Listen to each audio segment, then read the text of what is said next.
beautiful goddesses, welcome back to my channel. I am your host, Mandy de Grace.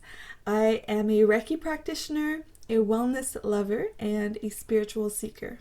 If you are new here, welcome. You are a goddess. And if you are coming back, welcome back, goddess. So about 2 weeks ago, I did a poll on my Instagram story asking you guys what you prefer I would talk about, either how to have compassion or how to forgive. And you guys answered you want me to talk about forgiveness.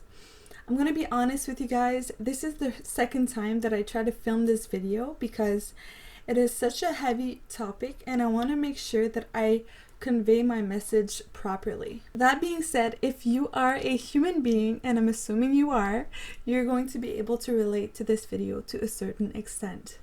And so grab your coffee, I have my coffee, or your tea, and lay back and we're going to start this conversation. I want to start by saying that I am not an expert on forgiveness. All I know is really from my personal experience and from my spiritual practice.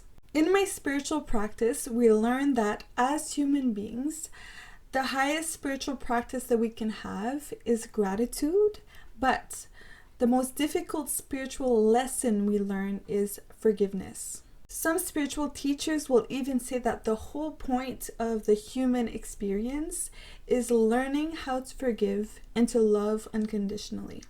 It's really important to note that when we talk about forgiveness, it is not only about us forgiving other people, it's also about us forgiving ourselves. So according to those spiritual philosophies, the whole point of being human is to experience something multidimensional, to experience pain and hurt so that we can learn to forgive and realign to a state of unconditional love. Now, I realize that not everybody is a spiritual practitioner, so beyond the spiritual meaning of forgiveness, why would somebody want to forgive somebody that hurt them? This episode is going to be about that. So what happens when somebody hurts you in your life? What happens internally? You start to feel pain and anger. And sometimes you hold on to that pain and anger and resentment for long periods of time, far after the incident has already passed. In psychology, the period of time between the moment you were hurt and the moment you're ready to let go and forgive is called the refractory period. The quicker you are able to forgive and let go, the shorter the refractory period is, the better it will be for your life, because the longer you hold on to anger, the more it will limit you and stop you from experiencing other emotions, other beautiful experiences. If somebody hurts you, especially if it's somebody close and it was severe, you may be telling me, Mandy, I don't want to forgive this person. I am not ready to let go of this anger. They don't deserve my forgiveness. Forgiveness is not about the other person. It's to let you off the hook. Forgiveness is about us. It's about yourself. Letting go of the anger, because, like the quote says, anger is like drinking poison and expecting the other person to die. I know this can be really difficult to wrap your head around when you're in pain and somebody really hurt you, but forgiveness is not about them. It's about you and having inner peace. As a Reiki practitioner, I can tell you that anger and resentment takes a lot of energetic space in your body. And so when you're ready to forgive and let go and let the past be what it was, you free yourself to attract more positive energy into your life. Now, a lot of people, I see this very often. It's a very common human experience. A lot of people are hurt during childhood, okay? And so they hold on to that pain for years, for decades. And the problem is that this trauma becomes a part of their identity.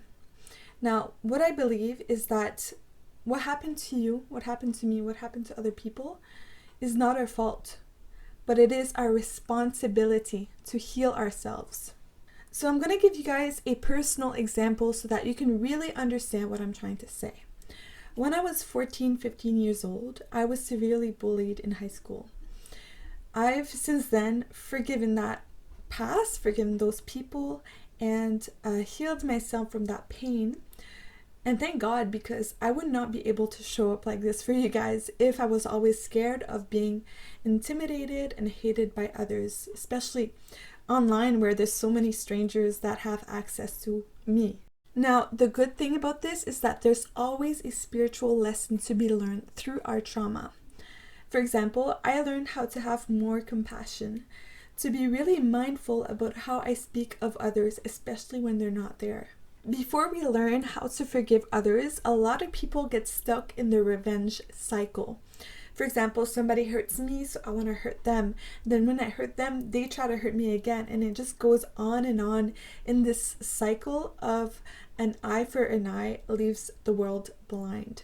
Now, if you feel stuck in this revenge cycle, what really helped me is understanding that every single person on this planet is doing the best that they can with the life experience, the emotion, and the knowledge that they have at any given moment. All this means is that we're all doing our best here, and we also need to forgive ourselves for the times that we've hurt other people. Now that you understand why you need to forgive other people and to forgive yourself, let me give you a few methods that you can use to help you through this process. Now, if you're trying to forgive somebody, you don't necessarily have to contact this person directly.